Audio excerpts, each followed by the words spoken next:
Estamos en vivo.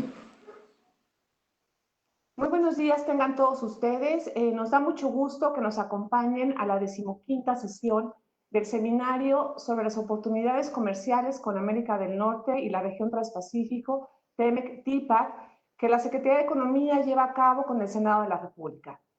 Les recordamos que tenemos habilitados nuestras redes sociales para las preguntas que vamos a recibir al correo electrónico seminariotemec@economia.gov.mx, en la caja de comentarios del Facebook donde está sucediendo esa transmisión y también con el hashtag Seminario Economía MX. Les recuerdo que todos los materiales del seminario, incluyendo el programa general y las presentaciones del día de hoy y los materiales que se utilicen, estarán disponibles más tarde en nuestra página de internet www.gov.mx/SE. Sin más por el momento, me permito cederle la palabra al maestro Ricardo Aranda, director general de Disciplinas de Comercio Internacional de la Secretaría de Economía, para que nos haga favor de presentar a los ponentes que nos acompañan el día de hoy e iniciar las discusiones. Muchísimas gracias. ¿Qué tal, Lidia? Muchas gracias. Buenos días a todos. Gracias por su interés en acompañarnos en esta nueva sesión del seminario TIPAT-TEMEC, en el que nos referiremos a las disposiciones laborales contenidas en estos instrumentos. El día de hoy me acompañan dos ponentes que además son personas con las que he tenido la fortuna de trabajar en varias ocasiones, en varios contextos, para efectos del deber negociador. Y uno de ellos es Mara Salazar. Mara Salazar es la directora de Asuntos Jurídicos Hemisféricos en la Unidad de Política Laboral y Relaciones Institucionales en la Secretaría del Trabajo y Previsión Social. Mara formó parte del equipo negociador mexicano en el Tratado Integral y Progresista de Asociación Transpacífico, además del equipo negociador en el tratado entre México, Estados Unidos y Canadá. Y por si fuera poco, Mara también ha sido responsable de la administración de los compromisos del Acuerdo de Cooperación Laboral de América del Norte, el cual fue sustituido con la entrada en vigor del capítulo laboral del TEMEC. Bienvenida, Mara, y muchas gracias. Quien también me acompaña hoy es Esteban Martínez. Esteban es jefe de la Unidad de Enlace para la Reforma al Sistema de Justicia Laboral en la Secretaría de Trabajo y Previsión Social. Esteban es una persona que ha estado involucrada directamente en la implementación de la reforma laboral vinculada muy estrechamente con el anexo 23A del capítulo laboral del TEMEC. Muchas gracias, Esteban, también por acompañarme. Les agradezco a ambos. Y bueno, si podemos empezar proyectando la presentación.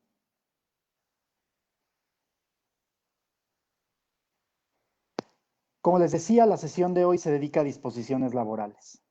Tal como lo hicimos en el contexto de la presentación de las disposiciones ambientales del TEMEC, me gustaría presentar de manera introductoria una cronología de la historia de las disposiciones laborales en México. Es breve, pero bastante sustantiva, y lo van a descubrir a lo largo de la presentación que hoy van a escuchar, esperando que con esto se aclaren dudas y tengan ustedes un acercamiento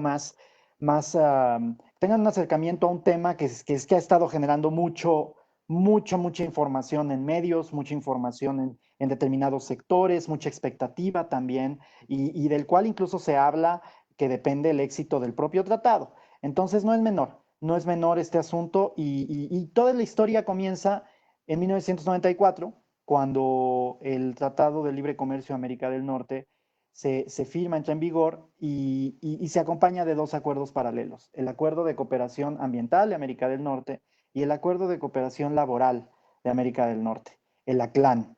Este es el primer instrumento de carácter comercial, el Telecan, que se acompaña de un acuerdo que contiene disposiciones de carácter laboral. Ahora, habrá muchas voces que digan: ¿por qué las disciplinas de trabajo meterlas a un tratado de libre comercio si tenemos un organismo internacional que se encarga de esas discusiones, que se encarga de vigilar el cumplimiento de los derechos laborales, que es la Organización Internacional del Trabajo? ¿Por qué? ¿Por qué hacerlo? Pues a medida que la respuesta que desde el punto de vista de un servidor se puede ofrecer es: a medida que las negociaciones comerciales avanzan, la preocupación por el cumplimiento del pago de aranceles o de cuotas en el comercio de bienes y servicios va quedando acompañada de otros elementos como la preocupación, porque la manera en la que se producen el origen de los bienes y de los servicios que están siendo objeto de comercio sea lo más conforme posible a las prácticas internacionales y a los derechos internacionales reconocidos. Además, por si fuera poco, el hecho de que lo que se comercie sea objeto de trabajo en los centros específicos donde ocurren todos los procesos productivos, hace que tenga lógica que los países aborden cuestiones relacionadas al respeto de los derechos laborales, ahí donde se producen los bienes y los servicios, digamos, objeto del comercio internacional. Entonces, es ahí que surge este tema y no es sino hasta 2016 con el nuevo tratado, en ese entonces el nuevo Tratado Integral y Progresista de Asociación Transpacífico, que México negocia su primer capítulo laboral. Recordemos que lo que teníamos antes era un acuerdo de cooperación laboral, un acuerdo paralelo. Y tenemos entonces en 2016 el primer capítulo. México negocia este capítulo que de cierto modo actualiza lo que estaba contenido en el ACLAN, pero no lo sustituye. Siguen existiendo los dos instrumentos, el TIPAT con el ACLAN. Y después, años después, en 2019, pocos años después, es que llega el capítulo laboral del TEMEC. ¿Por qué? ¿Por qué la fecha tan cercana? Como ustedes saben, Estados Unidos se retira del entonces Tratado de Asociación Transpacífico, TPP. El tratado evoluciona hacia el TIPAT, como lo conocemos ahora y como entró en vigor finalmente, y Estados Unidos inicia el proceso de negociación, promueve el proceso de negociación del TEMEC. Ahí es donde se incluye no nada más el capítulo 23, el capítulo laboral, sino también el cual se acompaña de un anexo 23A sobre la representación de los trabajadores en la negociación colectiva en México, sobre lo cual nos va a platicar con detalle Esteban en esta sesión, y los anexos 31A y 31B. Los anexos 31A y 31B los señalo específicamente porque no son parte del propio capítulo 23, pero se refieren específicamente a su aplicación. Y estos se incluyeron, a diferencia de lo que está antes del capítulo y el anexo 23A, los anexos 31A y 31B se incluyeron como resultado de la negociación del protocolo modificatorio al TEMEC, el cual se firmó en 2019. Pasamos a la siguiente, por favor.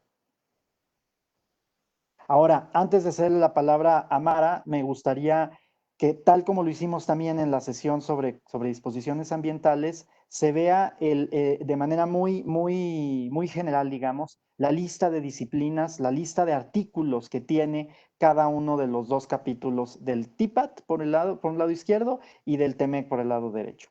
Tenemos una serie de disposiciones que de cierto modo, y como Mara lo explicará en esta sesión, profundizan o hacen más explícito el compromiso en torno a algunos derechos laborales.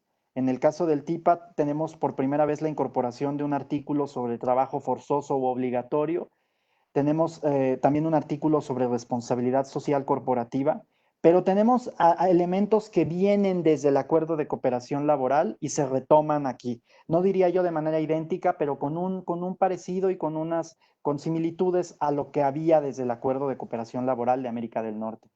Tal es el caso de derechos laborales, aplicación de leyes laborales, la concientización pública y garantías procesales, además de un esquema muy importante que es el de las comunicaciones públicas, sobre el cual Mara se va a referir. Una diferencia importante respecto al TIPAT y el ACLAN es que hay un recurso por primera vez en el TIPAT al mecanismo de solución de controversias del tratado. Esto ocurre, y ahora sí me paso al TEMEC, en el mismo caso del TEMEC. En el TEMEC tenemos otra vez un capítulo que ya es parte del tratado y cuya aplicación puede ser objeto de seguimiento a través de las disciplinas en materia de solución de controversias del tratado. El ACLAN, en su caso, tenía un propio mecanismo de solución de controversias al que Mara se va a referir. En el TIPAD, ¿por qué tenemos algunas cosas en rojo y algunos asteriscos? Las cosas en rojo, que están escritas en color rojo, reflejan lo que no estaba incluido en el TIPAD o que en su caso reforzaba el compromiso. Por decir, el trabajo forzoso u obligatorio lo que hace es reforzar el compromiso que se adoptó en el TIPAD, hacerlo un poco más ambicioso. Violencia contra trabajadores, trabajadores migrantes y discriminación en el centro de trabajo son artículos que no se habían incorporado en el TIPAD, no porque no hubiera un interés, sino porque de cierto modo las partes entendían que ya estaban incorporados dentro de la protección general de los derechos laborales. El anexo 23A, como comentamos, no figura en el TIPAD y sí es un asunto novedoso en el TEMEC, así como los anexos 31A y B, a los que me referiré en mi presentación. Y finalmente los asteriscos se refieren a aquellos cambios, aquellos artículos que sufrieron cambios por virtud del protocolo modificatorio. Y eso es algo a lo que me referiré en mi presentación. Sin más preámbulo, Mara, muchas gracias por acompañarnos y te cedo la palabra. Por favor, la siguiente lámina. Muchas gracias, Ricardo. Gracias y buenos días a todos. Gracias por la invitación para platicarles aquí un poquito de dos de los tratados con temas laborales de los que ya hizo la presentación Ricardo. Si podemos pasar a la siguiente, por favor. En primera instancia, estaremos platicando del Acuerdo de Cooperación Laboral de América del Norte, el ACLAN. Ya Ricardo se refería a que es uno de los dos acuerdos paralelos que se tuvieron que firmar a propósito del Tratado de Libre Comercio de América del Norte. Entonces, hablando un poco de los antecedentes de la CLAN, les comentaré que surgió por las presiones de diversos sindicatos estadounidenses que temían las pérdidas de empleo y el deterioro de los niveles de vida en Estados Unidos por considerar las ventajas comparativas de México, específicamente bajos salarios. Entonces ejercieron cierta presión a su ejecutivo y legislativo para que se firmara un acuerdo paralelo al TLCAN en materia laboral, justamente como condición para que el Congreso lo aprobara. Como seguramente también se platicará más adelante, algo así sucedió con el TEMEC, pero no para incluir temas laborales, sino para fortalecer ciertas disposiciones, como lo acaba de comentar Ricardo. El ACLAN fue suscrito el 14 de septiembre de 1993 y ratificado por el Senado el 22 de noviembre de ese año, para entrar en vigor el 1 de enero de 1994. Entonces, el ACLAN fue el primer acuerdo internacional sobre asuntos laborales que estaba ligado a un tratado internacional de libre comercio. Contenía un conjunto de objetivos, obligaciones y principios laborales que las partes se comprometieron a promover. Siguiente lámina, por favor. Dentro de los objetivos de la CLAN estaba mejorar las condiciones de trabajo y los niveles de vida en los 3 territorios. Estaba centrado en la cooperación para el beneficio mutuo mediante el intercambio de información y buenas prácticas, a fin de promover prácticas innovadoras e incrementar la productividad de nuestros países. Promover el compromiso de cada parte de aplicar efectivamente su legislación laboral por las autoridades nacionales. Y facultaba a cualquier persona a señalar supuestas faltas de aplicación efectiva de la legislación laboral bajo la filosofía de transparentar la actuación de las autoridades locales laborales. Ahora, en cuanto a sus conceptos fundamentales, los derechos fundamentales establecidos por la OIT en su declaración de 1998 estaban vinculados a los principios laborales que protegía el ACLAN. Además, incluso en el ACLAN estos principios iban más allá de los derechos fundamentales de la OIT. Como sabemos, los principios fundamentales de la OIT son libertad de asociación, libertad sindical y el reconocimiento efectivo del derecho a la negociación colectiva, eliminación de todas las formas de trabajo forzoso u obligatorio, abolición efectiva del trabajo infantil y eliminación de la discriminación en materia de empleo y ocupación. Ahorita explicaré un poco por qué digo que iban más allá en el ACLAN respecto del TIPAD y del actual TEMEC.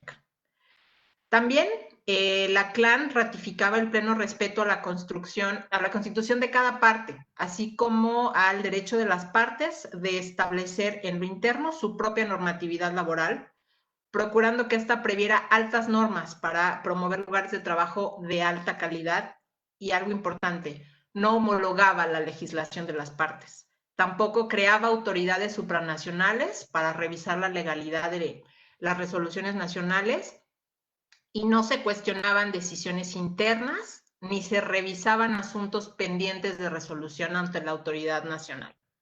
Siguiente lámina, por favor. Ahora, esta es la lista de los principios laborales que estaban previstos en el anexo 1 de la CLAN. Justamente, como podemos observar de esta lista, se desprende que los principios y derechos, en comparación con los que están regulados en el TIPAD y el TEMEC, tenían además el punto número 3, derecho a huelga, y el punto número 11, protección de los trabajadores migratorios. Más adelante explicaremos que este derecho sí está protegido en el TEMEC. No así como derecho quedó en el TIPAD. Asimismo, pueden advertir que también se destacan algunos de los principios en color rojo, porque estos eran los principios que en última instancia podían ser objeto de revisión por parte de un panel arbitral regulado por el propio ACLAN. Es decir, no estaba sujeto las disposiciones de la CLAN al capítulo de solución de controversias del TLCAN. Tenía una normatividad propia la CLAN, pero en ningún caso, de ninguna queja, se llegó a utilizar o se llegó a esa etapa en la revisión de los casos en el marco de la CLAN. Siguiente lámina, por favor. De conformidad con el artículo 8 del acuerdo, las partes crearon la Comisión para la Cooperación Laboral. Esta es la estructura que permitía la instrumentación de la CLAN como tal. Estaba compuesta por 3 entidades: el Consejo de Ministros, que era la máxima autoridad del acuerdo, conformada por los titulares de los 3 ministerios laborales, quienes podían designar a un representante. El Consejo sostuvo reuniones regulares y se encargaba de dar indicaciones respecto a la instrumentación del acuerdo. En sus 26 años de funcionamiento, el ACLAN reunió en 9 ocasiones a los ministros de Trabajo. Por su parte, el secretariado, que era el brazo técnico de la comisión hasta 2010, llevó a cabo actividades de investigación, elaboración de estudios comparativos, asistencia a los ministros y a las oficinas administrativas nacionales en la organización de actividades de cooperación y el desahogo de consultas. No obstante, por decisión del Consejo, en agosto de 2010, la oficina del secretariado en Washington cerró debido a un deficiente funcionamiento de la misma. Las oficinas administrativas nacionales se explican en la lámina siguiente. Por favor, Javier. Estas oficinas administrativas nacionales eran el punto de contacto para la administración de la CLAN estaban establecidas dentro de los ministerios laborales también de los 3 países. Atendían los asuntos derivados de la aplicación de la CLAN, recibían y revisaban las comunicaciones públicas, que son estas quejas, que se explican un poquito más adelante, organizaban en coordinación con el secretariado, esta oficina técnica que les acabo de comentar, las actividades de cooperación, entre otras actividades. También coordinar el tema de los estudios que llevaba a cabo el secretariado. Cada OAN, justamente para la recepción y revisión de las comunicaciones públicas, estableció sus propios procedimientos internos contenidos en un reglamento. La OAN de México publicó su reglamento en abril de 1995 en el Diario Oficial de la Federación. Siguiente lámina, por favor. Entrando al tema de las comunicaciones públicas en el marco de la CLAN, les explico que este era un mecanismo que permitía que cualquier particular u organización pudiera solicitar a la OAN de un país la revisión de asuntos laborales por la supuesta falta de aplicación efectiva de la legislación laboral en el territorio de cualquiera de las otras dos partes. La OAN revisaba el asunto conforme a sus procedimientos internos y publicaba un informe con base en elementos proporcionados tanto por los peticionarios como por la Oficina Administrativa Nacional que estaba siendo objeto de la revisión, del país que estaba siendo objeto de la revisión. Este intercambio de información se denominaba consultas técnicas. Como podrán ver en el esquema del lado derecho de la lámina que está en su pantalla, se hace un esquema del orden que seguía el proceso de revisión de los pasos. Cuando un asunto no se resolvía en estas consultas técnicas, que es la segunda etapa, los titulares de las secretarías y el Ministerio de Trabajo podrían solicitar consultas ministeriales a la otra parte involucrada. Hasta la fecha de conclusión de vigencia, estas fueron todas las etapas que se agotaron en el marco de la CLAN. En el esquema, sí, las últimas dos etapas también podrán ver que está el Comité Evaluador de Expertos y el panel arbitral como parte de la revisión de un asunto que podría haberse dado en el marco de la CLAN, pero que nunca se llegó a él. No se resolvieron la mayoría de las comunicaciones públicas mediante el intercambio de información y la cooperación. Entonces, no se llegó a agotar ninguna de las últimas dos etapas. Ahora bien, de 1994 al presente año, en total se presentaron 45 comunicaciones públicas. 25 de ellas fueron sobre asuntos relativos a México en temas como libertad de asociación, derecho a la negociación colectiva y seguridad y salud en el trabajo. Se presentaron 3 sobre asuntos en Canadá y sobre asuntos en Estados Unidos las restantes 17. En Estados Unidos, o revisando asuntos sobre Estados Unidos, el tema principal fue la protección de los trabajadores migratorios mexicanos y México llevó a cabo esa revisión. Como podrán ver, en las últimas dos etapas de este esquema, en rojo están los principios laborales que podrían haber sido objeto de revisión al amparo de estas dos etapas, del comité y del panel arbitral. Al final del día, el panel arbitral únicamente podría haber sido invocado en el marco de la CLAN para revisar asuntos relativos a salario mínimo, trabajo de menores y temas de seguridad y salud. Entonces, pues reitero, en el marco de la CLAN esto no se llevó a cabo, no fue necesario. Pasamos a la siguiente lámina, por favor. Finalmente, respecto a la CLAN, los temas de cooperación laboral. Estas actividades de cooperación que ven aquí esquematizadas en esta gráfica siempre fueron aprobadas por el Consejo de Ministros y consistían básicamente en seminarios, cursos, talleres, visitas de campo y conferencias sobre temas laborales de interés trinacional. Muchas de ellas se llevaron justamente a cabo para desahogar una comunicación pública que hubiera derivado en una consulta ministerial. Esta consulta ministerial era un acuerdo que principalmente consistía en llevar a cabo ciertas actividades de intercambio justamente sobre los temas que se abordaban en la comunicación pública.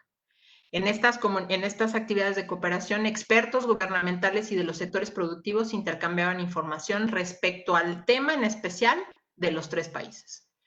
Aquí podrán ver que entre 1994 y 2010, que fue el último año en el que se llevaron a cabo estas actividades de cooperación, un poco ligado con la existencia del secretariado, en total se organizaron 99 actividades de cooperación y México fue sede de 50 de estas 99 actividades.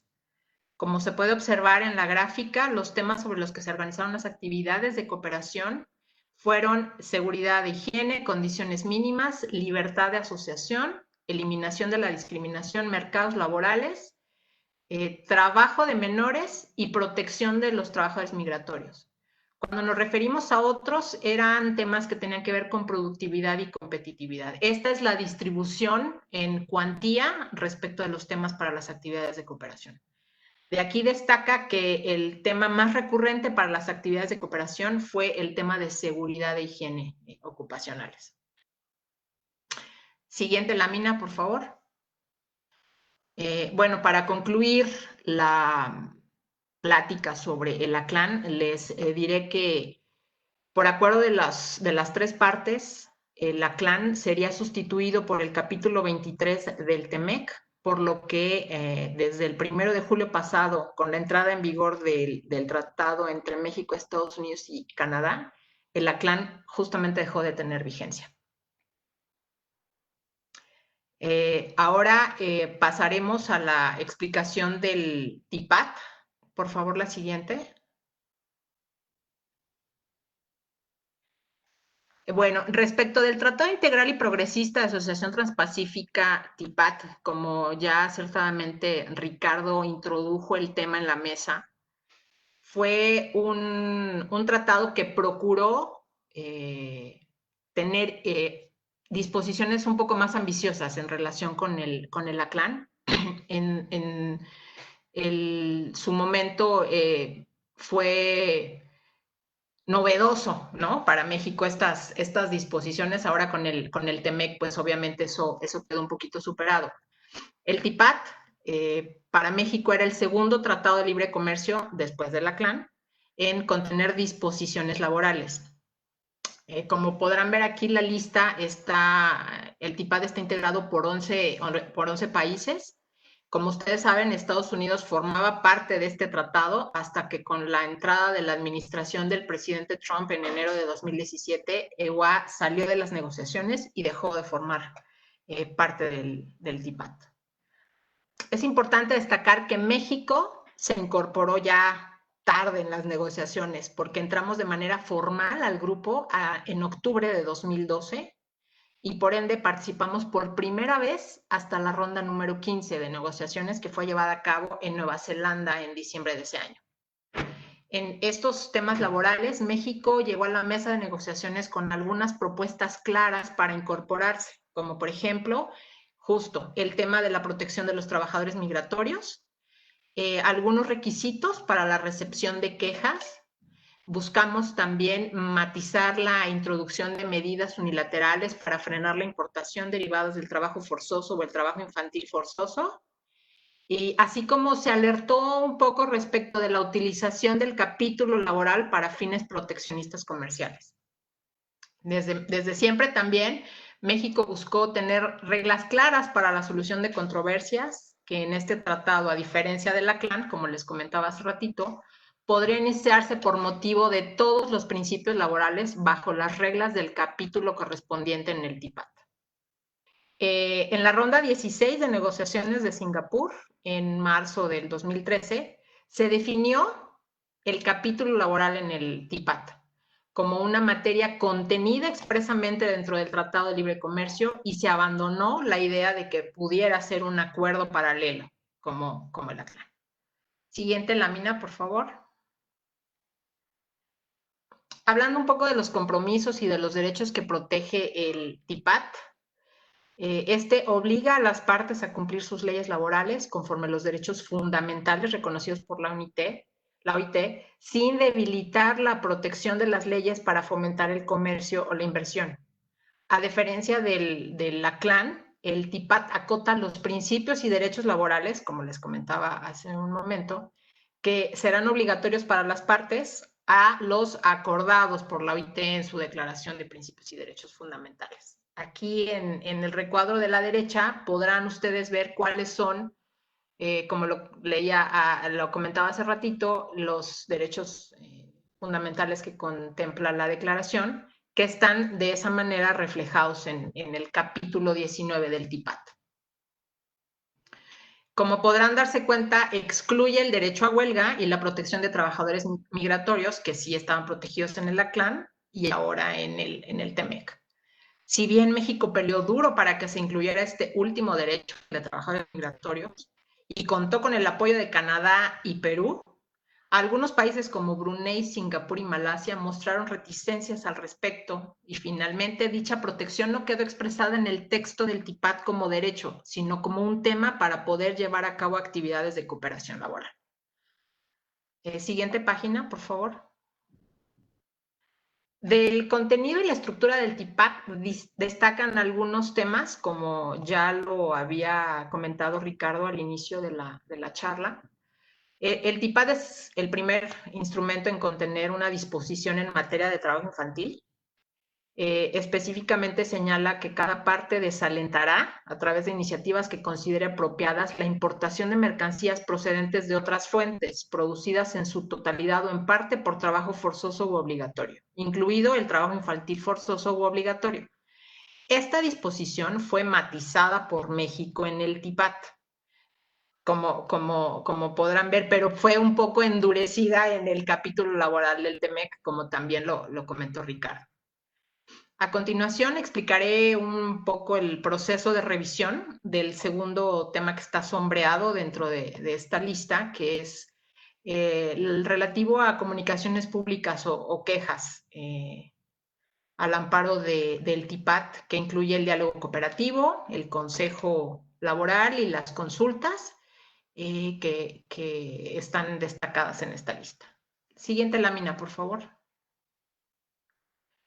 El TIPAD establece un mecanismo de diálogo entre las partes, que está esquematizado del lado izquierdo en su pantalla, sobre un asunto específico relativo a este capítulo, gestionado por conducto de los puntos de contacto de cada parte.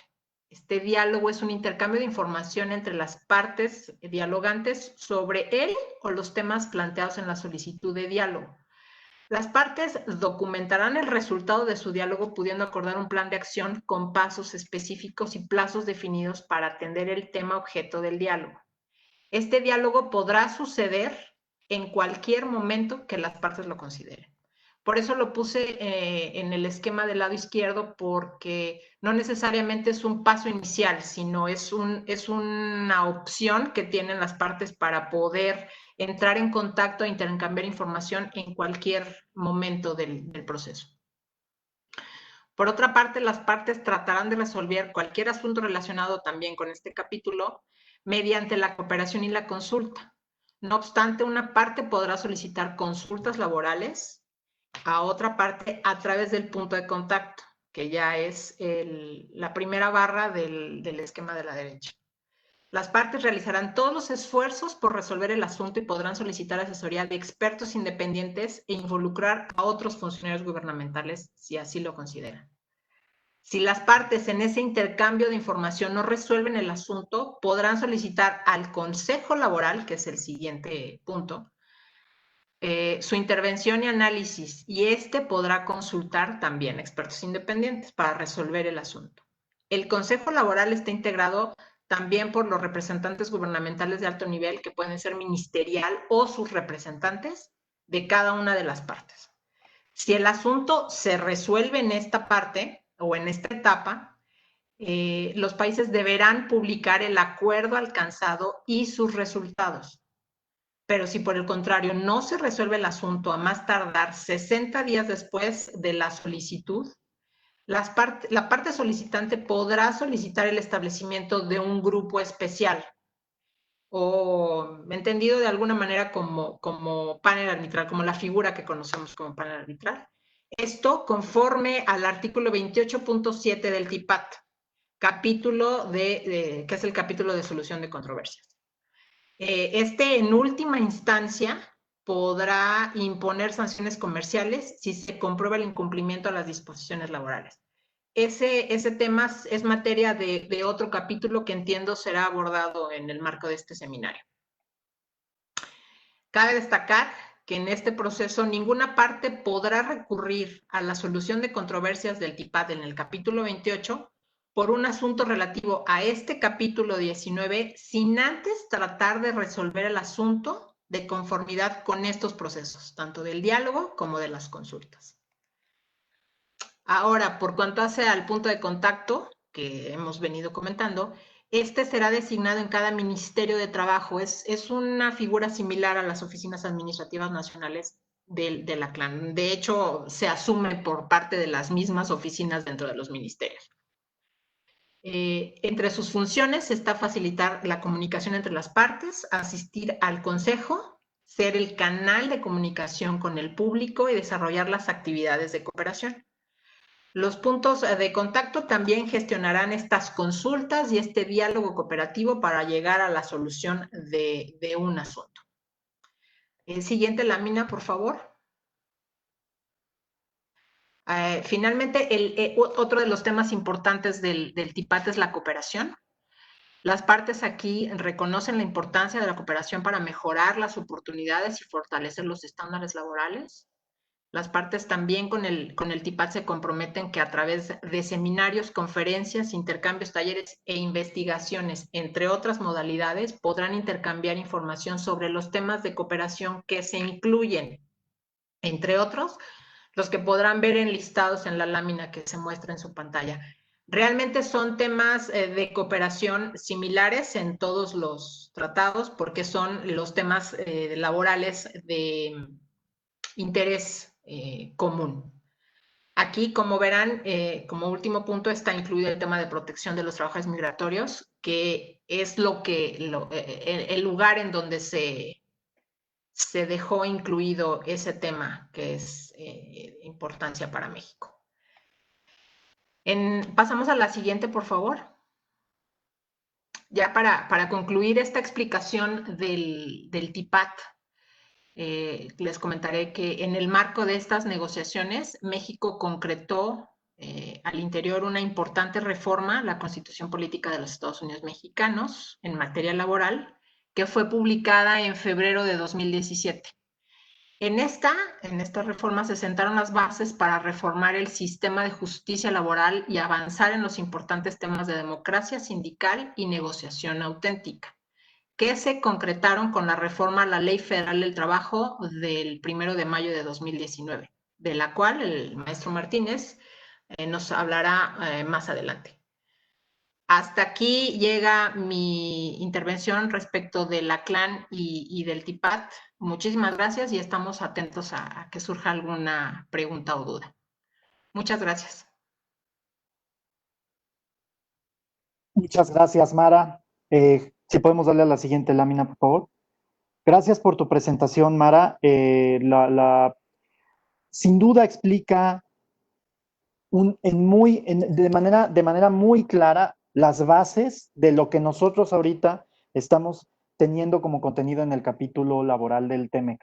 Es importante que, así como ocurrió en el contexto ambiental, entendamos la trascendencia del acuerdo de cooperación laboral en el caso del capítulo laboral del TEMEC y también en el caso del TIPAT. Mucho del esquema que estableció el acuerdo de cooperación laboral de América del Norte viene incorporándose a las negociaciones actuales, y no nada más en la región de Norteamérica, también es parte de los tratados que Estados Unidos tiene con socios de América Latina o de otras latitudes y busca incorporar estos esquemas de comunicaciones públicas, de garantías procesales, etcétera. Ahora vamos a entrar de manera muy también de lleno, digamos, a la negociación y los resultados del tratado entre México, Estados Unidos y Canadá en lo que hace al capítulo laboral. Pasamos a la siguiente lámina, por favor. El contexto de la negociación del TEMEC es el siguiente. Tenemos que estábamos enfrentando la negociación de un capítulo. A ver, me sale la lámina incompleta. ¿Le podemos dar la que sigue, por favor, y regresamos? Ahí está, ahí está. Estos elementos son los que definen claramente la negociación, el contexto, el ambiente en el que se desarrolló la negociación del capítulo laboral del TEMEC. Cuando a uno le preguntan, oye, ¿cómo era el ambiente en la mesa? ¿Qué factores se importaban? ¿Cómo era la relación con las contrapartes? A raíz de la cooperación desarrollada por virtud de los más de 20 años que estuvo en vigor el Acuerdo de Cooperación Laboral de América del Norte, había una relación muy cercana con Estados Unidos y Canadá. Y Mara no me dejará mentir a ese respecto. Había un diálogo franco, había un diálogo en donde sabíamos los intereses de las partes, ellos también sabían los nuestros, y una interacción muy frecuente. Sin embargo, hay elementos que me gustaría puntualizar y quien me ha escuchado, digamos, hablar en algunos foros respecto a esta negociación, pues ya habrá escuchado, se le hará familiar esto. Es importante aclarar qué fue lo que fue marcando el tono del diálogo y la discusión en la negociación. Primero, estamos enfrentando una negociación de un capítulo laboral dentro del tratado. En el momento en el que Estados Unidos se sale del TPP, el TPP no estaba todavía en vigor. Se vuelve TPAT y hasta entonces es que entra en vigor. Entonces, para Estados Unidos y México y Canadá, esto era una especie de reset de la relación laboral. Empezar otra vez de cero, teniendo nada más como referencia el Acuerdo de Cooperación Laboral de América del Norte en vigor. Tenemos también que un muy importante número de actores en Estados Unidos y Canadá vinculados al sector laboral habían criticado la efectividad del Acuerdo de Cooperación Laboral de América del Norte. Básicamente, ¿por qué? Pues porque nunca había habido un panel de solución de controversias. Pero como lo explicó Mara, buena parte de las quejas que surgieron en virtud del Acuerdo de Cooperación Laboral se resolvieron a través de eso, de la cooperación, del diálogo, el intercambio de información y de la aclaración de la situación que estaba reinando en el contexto de las quejas específicas que eran presentadas. Tenemos como tercer elemento la agenda de la nueva administración de Estados Unidos. Creo que no hay mucho que decir al respecto. Queda para todos claro que el hecho de que Donald Trump llegara a la presidencia de Estados Unidos y se retirara del TPP en ese entonces, demostraba que tenía un enfoque diferente respecto al comercio. Y su punto de vista era muy enfocado a resolver asuntos como los que desde el punto de vista de algunos actores en Estados Unidos no habían quedado resueltos en el Telecan, en el ACLAN y en el TIPAD. Uno de ellos, el aspecto laboral.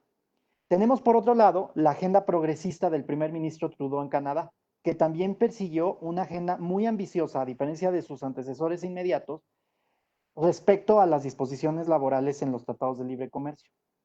Por otro lado, a mediados del año 2017 se da a conocer el laudo o el reporte del Grupo Especial en el caso Estados Unidos-Guatemala en materia laboral, al amparo del Tratado de Libre Comercio entre Centroamérica, Estados Unidos y República Dominicana. Ese es el primer caso hasta la fecha que ha dado como resultado un reporte de Grupo Especial y ese caso resultó desfavorable a Estados Unidos.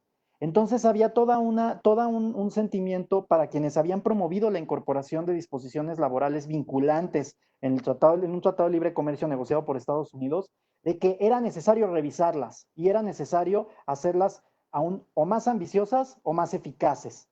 ¿Eficaces para qué? Pues para que los mecanismos de seguimiento puedan operar y eventualmente se llegue a un panel o no. Ese es el objetivo de estos grupos. No es necesariamente un objetivo compartido por nosotros en la medida en la que nuestro objetivo es enfocarnos en la aplicación efectiva de los compromisos laborales. Y el último punto es exactamente el último que mencionó Mara en su presentación. Se publica el 24 de febrero de 2017 una reforma constitucional en materia laboral a los artículos correspondientes de la Constitución. Sin embargo, todavía estaba pendiente la implementación de esa reforma, es decir, la publicación de la legislación secundaria, de la reforma a la Ley Federal del Trabajo. De eso es de lo que nos va a platicar Esteban, y de ahí surge la necesidad, desde el punto de vista de algunos, de incluir disposiciones específicas al respecto que quedan reflejadas en el anexo 23A del capítulo laboral del TEMEC. Pasamos a la siguiente, por favor. Ahora, el capítulo laboral del TEMEC se compone de estos elementos. Este es el resultado del capítulo laboral del TEMEC que se firmó, que quedó acordado en 2018. Se incorporan los derechos fundamentales y las condiciones aceptables de trabajo, mencionadas por Mara. Cuatro derechos fundamentales: la no discriminación en el empleo, la libertad de asociación, el reconocimiento efectivo del derecho a la negociación colectiva y la abolición de todas las formas de trabajo forzoso o infantil forzoso, además de las condiciones aceptables en el empleo que tienen que ver con seguridad y salud, horarios y salario mínimo. Tenemos también que hay artículos nuevos, pero que especifican contenidos ya derivados de los derechos fundamentales, que es la protección a trabajadores migrantes, la violencia en el trabajo y no discriminación en el empleo por razón de género, particularmente. Tenemos también un reforzamiento de la disposición sobre trabajo forzoso o infantil forzoso. ¿A qué se refiere esto? En el TIPAT, como mencionó Mara, se incluía una disposición por virtud de la cual las partes se comprometían a desalentar las importaciones de trabajo forzoso o infantil forzoso. Sin embargo, en el TEMEC ese desaliento evoluciona y se acuerda prohibir las importaciones. México está trabajando actualmente de la mano con la Secretaría del Trabajo, entre otras dependencias, para llevar a la práctica esto, para definir un esquema específico y que pueda ser funcional para implementar este compromiso. Tenemos como cuarto punto aquí que es un capítulo sujeto al mecanismo de solución de controversias del tratado, a diferencia de la CLAN. ¿Qué quiere decir? Que la CLAN tenía su propio mecanismo, no era igual al del tratado, ahora es el mismo del tratado. Hay, en el quinto punto, una serie de notas aclaratorias al estándar de cumplimiento del tratado. ¿Cuál es el estándar de cumplimiento del tratado aplicable a cuestiones laborales? Que una parte no dejará de aplicar de manera a través de un curso de acción o inacción sostenido o recurrente, de manera que afecte el comercio o la inversión entre las partes, su legislación laboral. No dejará de aplicar su legislación laboral bajo esas circunstancias, a través de un curso de acción o inacción sostenido o recurrente, de manera que afecte el comercio o la inversión entre las partes. Este curso de acción, este estándar de cumplimiento, como lo denominamos en el día a día, digamos nosotros, fue el que se puso a prueba en el caso Estados Unidos-Guatemala. Y derivado del resultado de ese caso, se acuerda incluir unas notas aclaratorias sobre el significado de curso de acción o inacción sostenido o recurrente y de manera que afecte el comercio o la inversión entre las partes. Estas dos notas retoman lenguaje también de la CLAN, retoman lenguaje de las definiciones de la CLAN. Si ustedes ven el contenido de las notas, van a ver una similitud muy clara entre definiciones que estaban incorporadas en el ACLAN y esto. Entonces, nuevamente tenemos ese punto de convergencia y el anexo 23A, que es sobre el cual se referirá Esteban en breve y no abundaré. Pasamos a la siguiente, por favor. Ahora, en 2019 se acuerda el protocolo modificatorio al TEMEC. ¿Cuáles son los cambios? Pues respecto al estándar de cumplimiento, se incluye una aclaración adicional en los artículos sobre derechos laborales, no derogación, aplicación de las leyes laborales y violencia contra los trabajadores. ¿Cuál es esta aclaración? La aclaración es que toda violación se supone que tiene un impacto en el comercio o la inversión entre las partes. Es decir, el umbral que había que probar de que había un impacto en el comercio o la inversión para probar un incumplimiento del capítulo queda superado y se abre para que toda violación se suponga que esté teniendo un impacto en el comercio o la inversión entre las partes. Esto a menos que la parte demandada pruebe lo contrario. Entonces, de cierto modo, se revierte quien tiene que probar la afectación al comercio o la inversión. Tenemos también modificaciones a los artículos sobre trabajo forzoso u obligatorio y violencia contra trabajadores. ¿En qué consisten? Pues trabajo forzoso u obligatorio elimina un lenguaje por el cual se reconocía que las partes establecerían medidas que ellas consideraran adecuadas. Se elimina esa parte. De cualquier modo, el compromiso sigue siendo prohibir las importaciones y al final de cuentas se consideraba que ese lenguaje sobraba, pues cada parte, conforme a su sistema legal, debe adoptar las medidas que estime adecuadas. No pueden ser impuestas del exterior. Y el otro punto tiene que ver con violencia contra los trabajadores. Y es que ese punto tenía una redacción que indicaba a través de un curso de acción o inacción sostenido o recurrente. Una violación a ese artículo tenía que probar un curso de acción o inacción. Y la verdad es que eso provocó dudas respecto a, ok, entonces si hay violencia contra los trabajadores, ¿cuánta violencia tiene que haber para que tú consideres que se está violando el compromiso? Son cambios que de cierto modo hacen sentido, pero insertan un nivel de ambición mayor al capítulo, ciertamente. Tenemos también un ajuste respecto al procedimiento de consultas con el fin de hacerlo más expedito y finalmente la inserción de los anexos 31A y B como los mecanismos laborales de respuesta rápida en instalaciones específicas aplicables bilateralmente. Son dos anexos. El A aplica México-Estados Unidos y el B México-Canadá. Exactamente, la que sigue, por favor. Y ahí está una explicación muy general, muy esquemática de cómo funcionan estos mecanismos laborales de respuesta rápida en instalaciones específicas. Tenemos al inicio, en el lado izquierdo, una parte consultiva que se detona a través de que, mediante el procedimiento de que una persona o en Canadá o Estados Unidos reciban una queja respecto a una presunta denegación de derechos relativos a la libertad de asociación y el reconocimiento efectivo a la negociación colectiva. Esos dos nada más.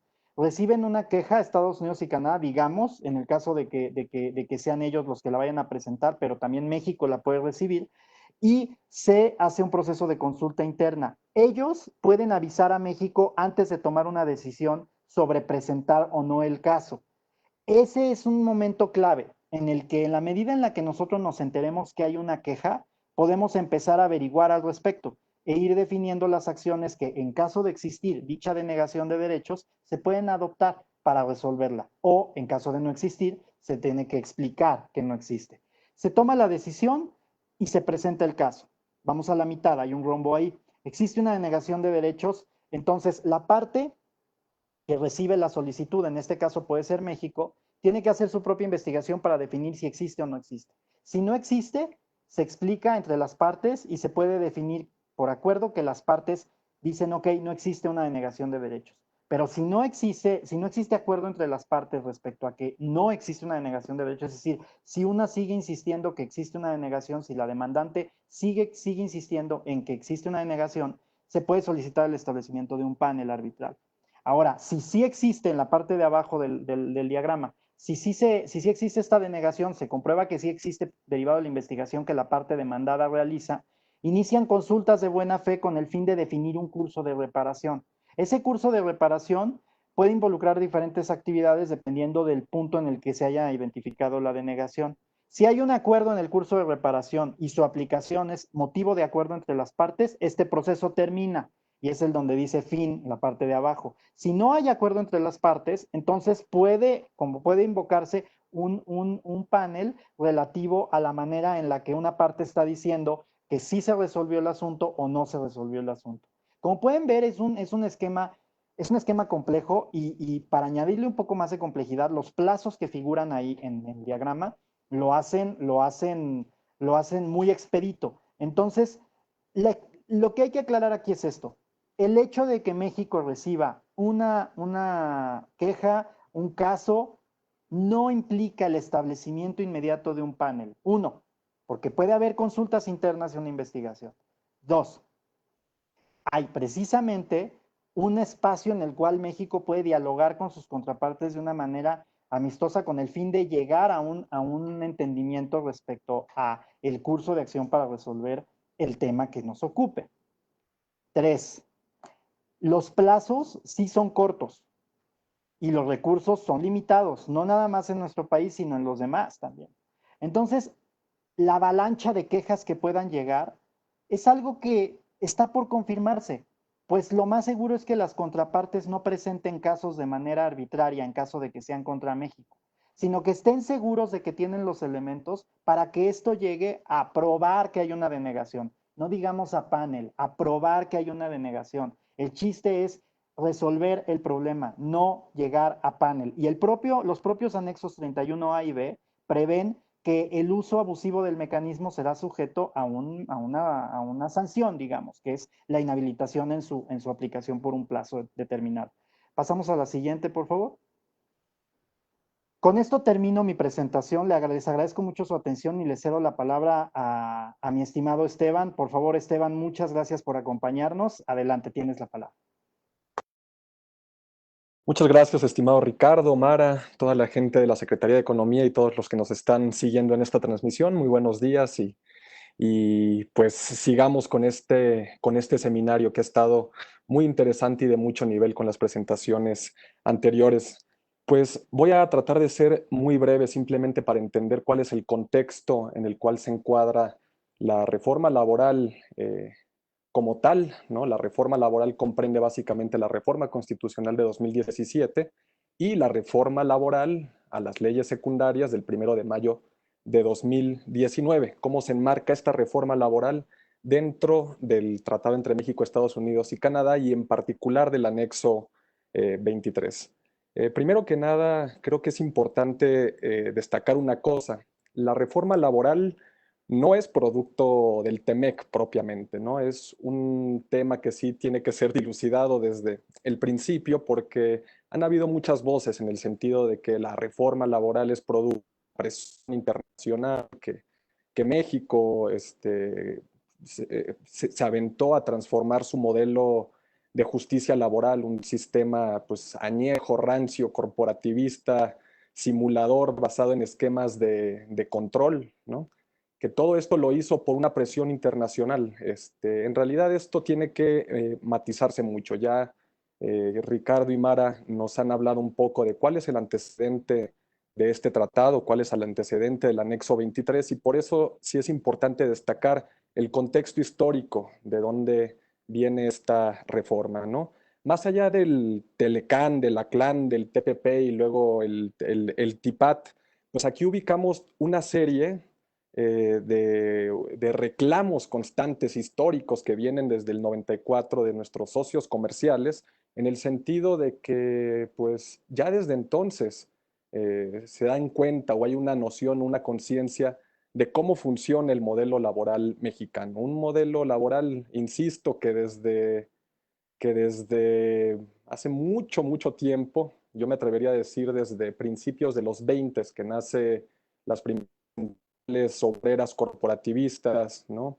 La CROM a cargo de Morones y otras que después fueron surgiendo, pues fueron pervirtiendo, digamos, todo nuestro modelo laboral. Desde entonces vivimos en un sistema corporativista en el cual los sindicatos, pues, responden propiamente no a la voluntad de los trabajadores, sino a esquemas de control político y económico, eh, esquemas en donde existe una contención artificial de los salarios por parte del propio gobierno en contubernio con los propios sindicatos y las empresas para hacer inversión nuestra fuerza laboral.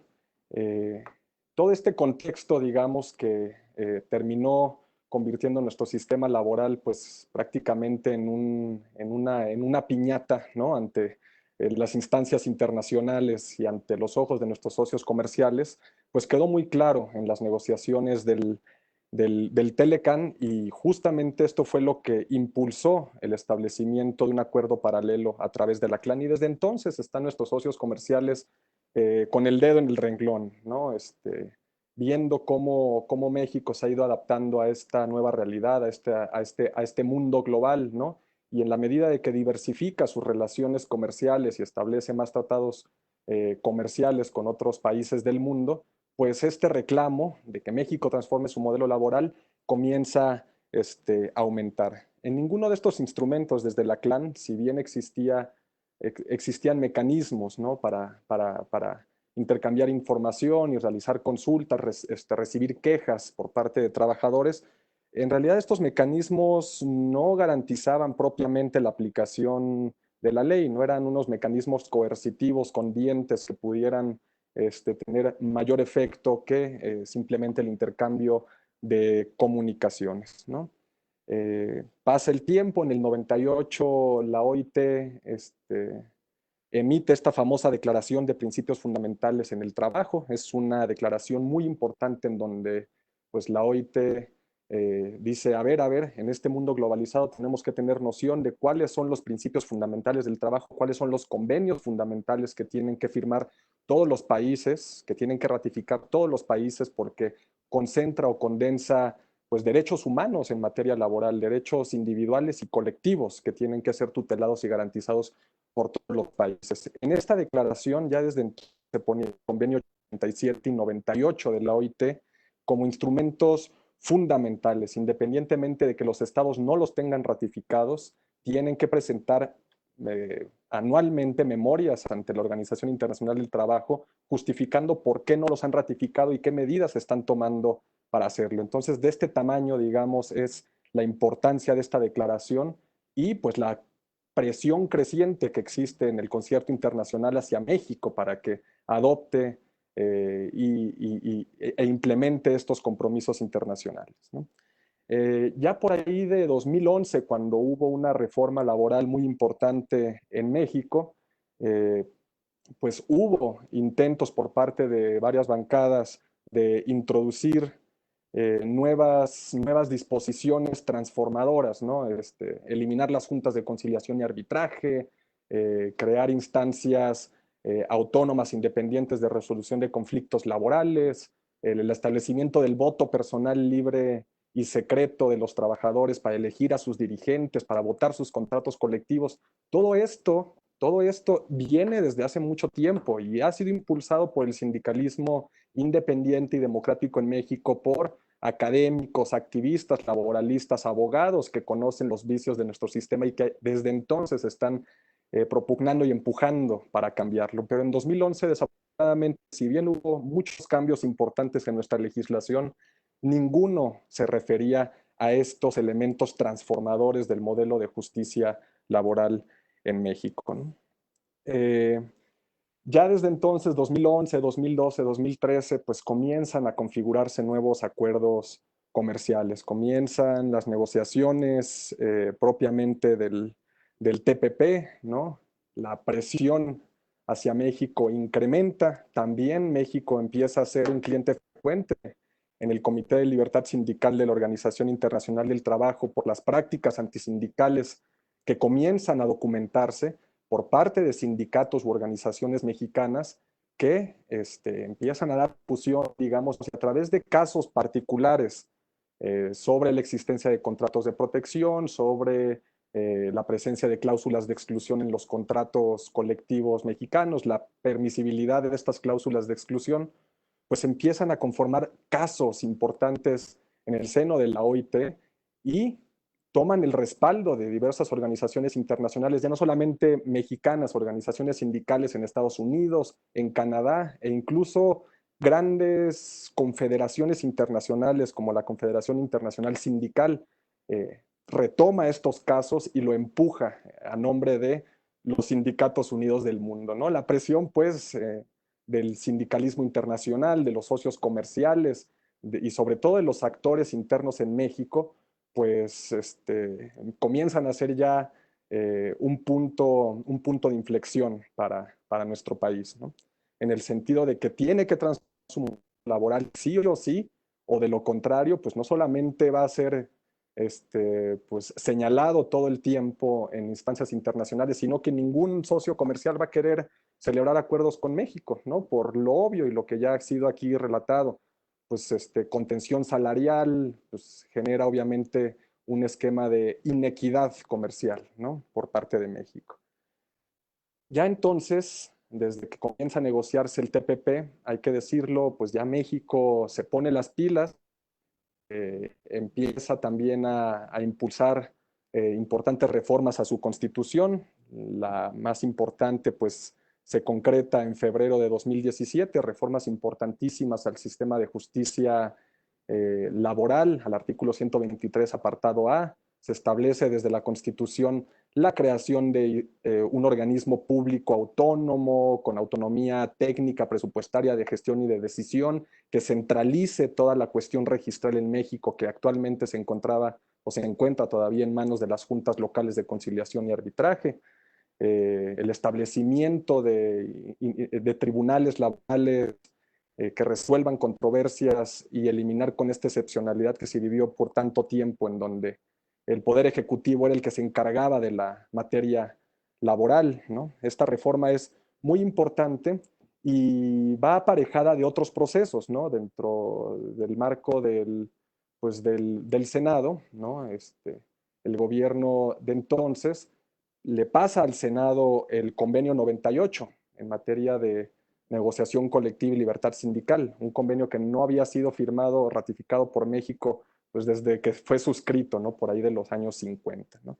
Desde entonces el gobierno manda pues al Senado el convenio 98 para su ratificación, se conjugan muchos esfuerzos y se ve pues una auténtica voluntad política para transformar el modelo laboral y hacerlo conforme con las expectativas nacionales e internacionales. Pero, como bien señalan aquí, todo esto viene pues, con otra realidad, ¿no? Que es la llegada de Donald Trump a la administración de Estados Unidos, la salida de este país de las negociaciones del TPP, ¿no? Y pues prácticamente México se quedó colgado de la brocha. México ahí con su reforma constitucional, con el convenio 98, y al ver que pues, su socio comercial de mayor interés para México pues se había salido de este tratado, comienza a pues, bajar un poco la guardia en cuestión de su compromiso de reformar profundamente su modelo laboral, ¿no?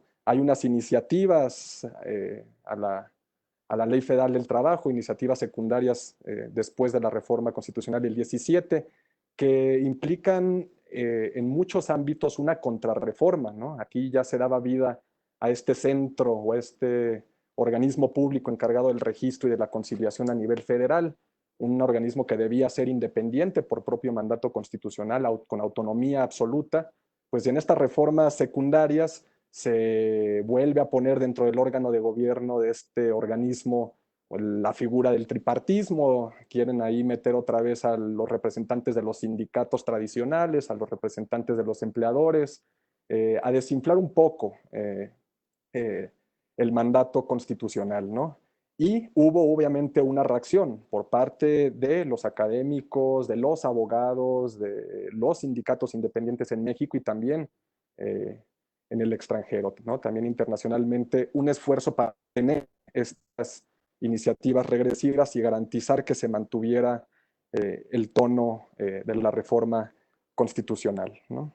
Hay un impasse, digamos, en donde estas iniciativas se quedan congeladas en el Congreso, en lo que se negocia el resto del tratado y se define el resultado de la elección. Y pues como ustedes saben, en la elección sale victorioso Andrés Manuel López Obrador. Hay un periodo de transición importante en donde se integran a las negociaciones el equipo de transición del nuevo gobierno y en donde se empieza a configurar el anexo 23 propiamente, porque Estados Unidos quiere garantías de que todas las negociaciones que ha tenido y todo el sentido que tiene este cambio en el modelo de justicia en México, pues se consolide y se concrete en la nueva administración. Y es por eso que el nuevo gobierno asume en la reforma laboral el compromiso de garantizar la vigencia de la reforma constitucional, el convenio 98 y los compromisos ya asumidos con sus socios comerciales. Asume este compromiso que se consolida o se materializa pues en el anexo 23, tanto así que en el primer párrafo del propio anexo van a encontrar pues esto, ¿no? Considerando que el gobierno mexicano entrante en diciembre de 2018 ha confirmado que cada una de estas disposiciones está dentro del ámbito de aplicación del mandato otorgado al gobierno por el pueblo de México en sus elecciones.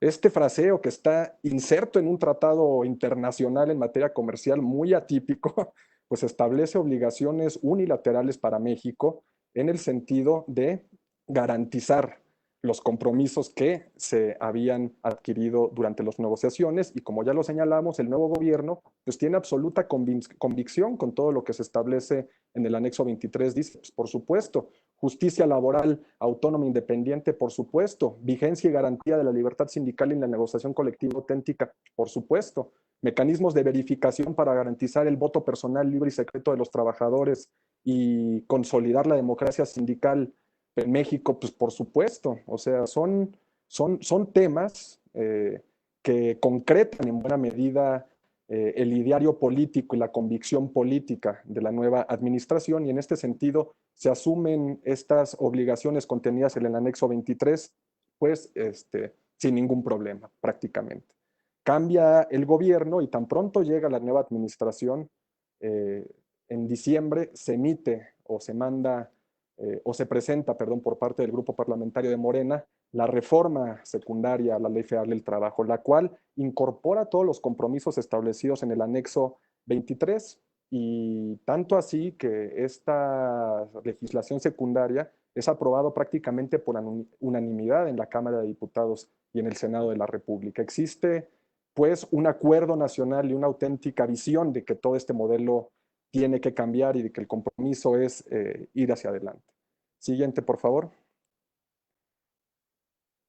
Aquí podemos ver cuáles son los principales compromisos que asume México en el marco del anexo 23 del TEMEC en materia de libertad sindical, democracia sindical y justicia laboral. En cuanto a la libertad sindical, es la libertad sindical en su sentido más puro, ¿no? El derecho a la libre afiliación a un sindicato o a no pertenecer parte de un sindicato, el derecho de crear las organizaciones sindicales que estimen convenientes.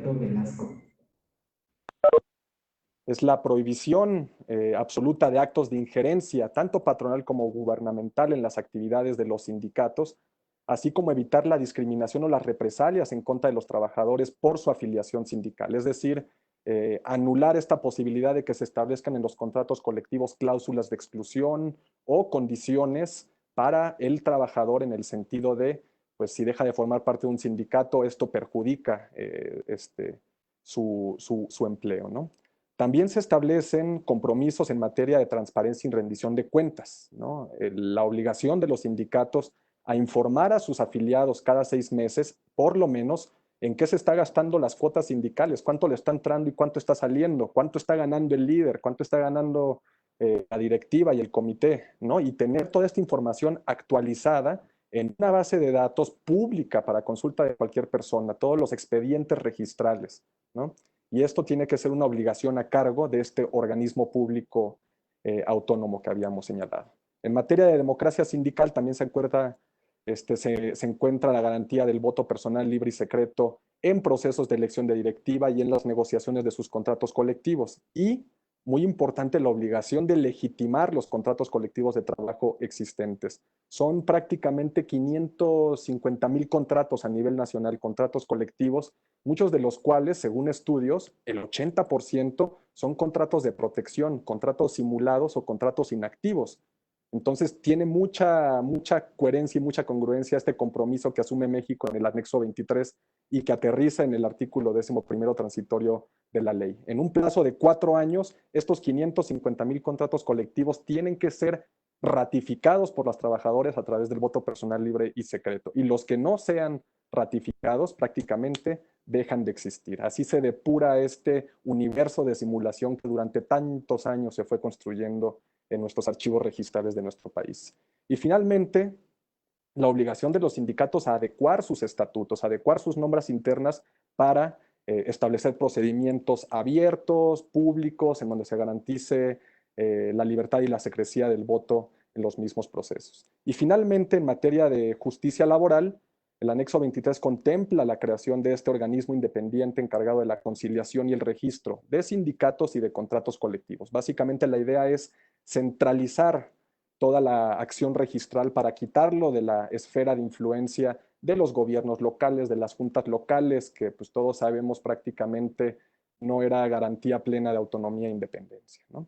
También se señala en el anexo 23 el establecimiento, como ya lo dijimos, de tribunales dependientes de los poderes judiciales, tanto federales como locales, encargados de la resolución de conflictos laborales que no se puedan conciliar en etapa previa. Y finalmente, muy importante, el establecimiento de sistemas efectivos de verificación de procesos de democracia sindical, mecanismos efectivos para la atención a quejas. Todas estas obligaciones que básicamente están establecidas en el anexo 23, que es muy corto, sintetiza o condensa pues la transformación del mundo laboral en México, un proceso que, insisto, viene desde hace mucho tiempo y que finalmente comienza a materializarse y a implementarse. Ahora, muy rápidamente, simplemente para ir cerrando, ¿cuál es la relación entre el anexo 23 y el anexo 31? ¿No? Porque el anexo 31 vino después, ¿no? Y pues vienen a veces empleadores aquí a la Secretaría de Trabajo pues ya un poco nerviosos diciendo, oye, pero ¿cómo que el anexo 31 que establece mecanismos rápidos con sanciones, en caso de incumplir qué? Pues en caso de incumplir las garantías del anexo 23 que se aterrizan en la legislación secundaria a la Ley Federal del Trabajo, ¿no? Entonces los empleadores, algunos están un poco nerviosos, dicen, pues ¿qué firmamos en el anexo 23? ¿Qué tenemos que hacer nosotros para estar en línea con el anexo 23, la legislación mexicana, y no ser objeto de, en dado caso, sanciones comerciales derivadas del establecimiento de un panel, ¿no? Y nosotros pues les decimos, muy simple, compadres, o sea, punto número 1, permite la libre asociación de tus trabajadores. No impidas que se organicen para crear sindicatos. Permite la libre afiliación. No los sanciones, no los discrimines por su afiliación sindical. No pactes en tus contratos colectivos cláusulas de exclusión. No discrimines. Punto número 2. No te metas en los asuntos sindicales. No fomentes sindicatos charros. No obstaculices la organización de sindicatos independientes. No pactes con líderes sindicales que no cuenten con representatividad. No te metas en las consultas que organicen los afiliados para votar a sus dirigentes. Vamos, son cuestiones pues, lógicas, racionales, elementales. Y tercero, es checa, verifica, o sea, ve que el sindicato titular del contrato colectivo esté cumpliendo con la ley, que esté actualizando periódicamente su información registral ante el centro, que garantice que ésta sea pública, que observes que la vida democrática de tu sindicato esté vigente. Los empleadores saben, conocen a sus sindicatos, saben cuáles son democráticos y cuáles no. Entonces simplemente procura o vigila que el sindicato lleve una vida democrática, ¿no? No simules contratos de protección con los sindicatos, no pactes prebendas con los sindicatos que no se establezcan claramente en el contrato colectivo. y empuja a tus sindicatos para que legitimen estos contratos colectivos en el plazo legal de 4 años. Empújalos o incentívalos para que adecúen sus estatutos y reconozcan los nuevos procesos de democracia sindical. Vamos, son cuestiones de lógica elemental que pues, simplemente implican una corresponsabilidad en la aplicación y en la vigencia de la ley laboral. Y bueno, dentro del anexo 23 pues, se establecen también otras obligaciones que son a cargo del Estado mexicano, ya los habíamos visto, el establecimiento de un centro federal encargado del registro y de la conciliación, de tribunales laborales en lo federal y en lo local, que esto implica la desaparición de las juntas de conciliación y arbitraje, implica la centralización de la función registral en este organismo, el establecimiento de mecanismos de verificación y de publicidad, mecanismos estrictos de selección para garantizar la autonomía en el Centro Federal de Conciliación y Registro. La Constitución establece que tiene que ser designado el titular del centro por el Senado a través de una terna que remita el Ejecutivo Federal, que todos los empleados del centro tienen que estar sujetos a un servicio de carrera y concursar por la plaza, ¿no? Son estándares que garantizan no solamente la excelencia, sino la autonomía y la independencia del centro. Y asimismo eliminar, como ya habíamos visto, esa excepcionalidad en la justicia laboral, ¿no? Crear tribunales que se hagan cargo de la materia individual, pero también, y esto es muy importante, de la materia colectiva. Es decir, las huelgas y los conflictos de titularidad ya no van a estar siendo resueltos por una autoridad ejecutiva, ya van a ser los jueces los que asuman la resolución de huelgas, ¿no? Y pues esto implica un reto fenomenal para los nuevos jueces, porque pues, los jueces, muchos ya sabemos, pues son muy cuadrados a veces en su visión y nunca han tenido una relación directa con líderes sindicales. Entonces va a ser muy interesante ver cómo va a funcionar este modelo, porque no solamente van a ser jueces que conozcan el derecho, sino también jueces que sepan conciliar, que sepan entender el equilibrio necesario entre los factores de la producción y tomar una decisión en función de ello. Y todo esto en un plazo de 4 años. Ese es el compromiso que ha asumido México y el compromiso que ha asumido este gobierno con la implementación de la reforma laboral. Por cuestiones de tiempo, quizá ya en otra ocasión veremos cómo va la implementación de la reforma en México, pero esto es básicamente lo que México asume en el anexo 23 y el compromiso que tiene el gobierno en esta implementación. Pues muchísimas gracias. Gracias, estimado Esteban. Les cedo la palabra. Muchas gracias a ambos por su presentación. Antes de dar la palabra a Lidia, les quiero agradecer de verdad por estas muy buenas presentaciones para aclarar dudas, para dar más información. Y Lidia, por favor, pues tienes la palabra. Muchísimas gracias, muchísimas felicidades por el interesantísimo panel. Con esto damos fin a la 15ª sesión del seminario TEMEC-TIPAT, Oportunidades para América del Norte y la región Transpacífico. Los esperamos el próximo miércoles 22 de julio a las 9:30 por este mismo canal de transmisión para ver temas relacionados con los mecanismos de solución de controversias y funcionamiento de los tratados. Hasta luego, muy buenos días, muchísimas gracias.